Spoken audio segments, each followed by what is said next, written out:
Welcome to the Sageful Life. I'm Maria Nicholson, and I'm so grateful you're joining me today. Whether you're tuning in on YouTube, Spotify, Apple Podcasts, or catching clips on Instagram or Facebook, this space is all about embracing this next chapter with purpose and heart. If you haven't yet, please like, share, and subscribe on your favorite platform. It helps our community grow and keeps this movement going strong. And if you'd love some complimentary wellness and lifestyle resources, we've put together beautiful, helpful tools just for you.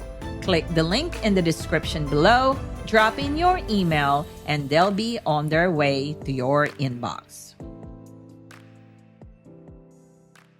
Let's talk about what happens when life rips something out of you. Loss. Not just of a person, but of a version of yourself you'll never get back. This episode isn't just about grief. It's about what grief asks of us. How we show up when everything inside feels broken. And how, somehow, we find a way to keep going. I didn't just lose my mother. I lost my anchor, my constant, my history. And like so many of you, I kept going. You want to know the truth? There were mornings I woke up crying. Before I even left my bed, the tears would come.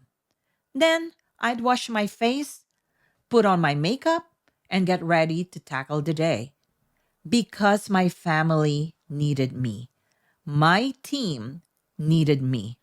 The world expected me to function. At night, I'd come home, crawl into bed, and cry myself to sleep. From the outside, people said things like, "You're so strong. I don't know how you do it. Wow, you're like Wonder Woman." But inside, I was barely holding on together. I remember standing at my mother's funeral, barely shedding a tear, not because I wasn't heartbroken, but because I thought I had to be the strong one for my daughters. This was their grandmother. She helped raise them. She was a second mother to them.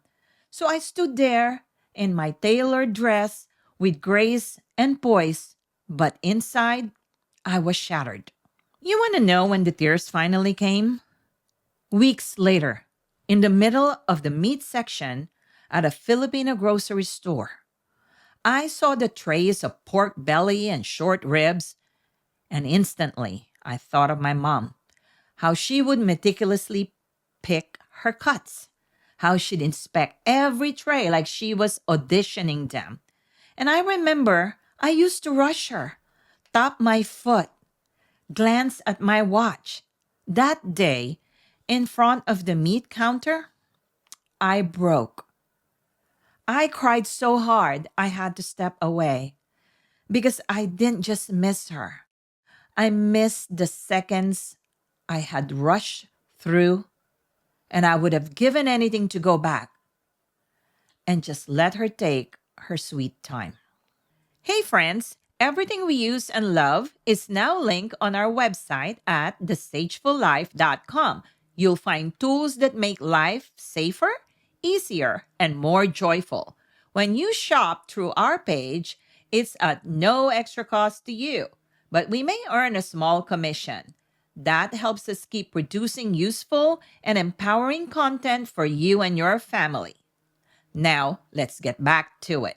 Grief doesn't just affect you. It affects your whole family. There were moments when I knew deep down that my grief made those around me feel left out, forgotten, disconnected. I was in it.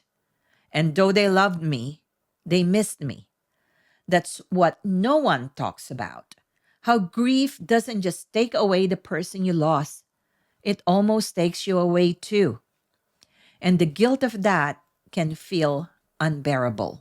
So here's what I've learned. Grace isn't about getting over it.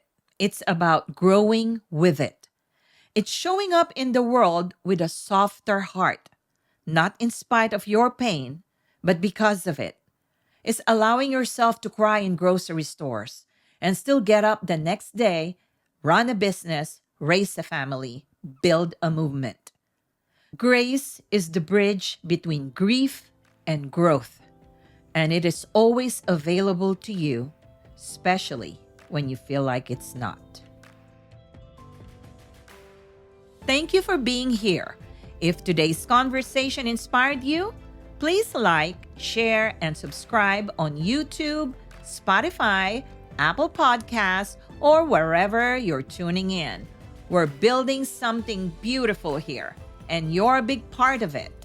Don't forget to check out our complimentary Sageful Life resources created to help you live more intentionally and joyfully every day. Just click the link below this video or in the show notes, enter your email, and it's all yours. Until next time, stay curious, stay grounded, and live sagefully. We're more connected than ever, yet so many of us feel alone. In episode 4, we're digging into the quiet epidemic of loneliness after 50. I'll share how my circle of high school friends saved me and how you can build real connection that lasts. You are not alone. Let this episode remind you why. Subscribe to join us. The content shared on the Sageful Life is for informational and entertainment purposes only. I'm not a licensed physician, therapist, or medical professional. Nothing discussed should be taken as medical or professional advice. Always consult your own healthcare providers or qualified experts for guidance specific to your needs. Our goal is to spark thoughtful conversations, not to diagnose, treat, or replace professional care. Listener discretion is advised.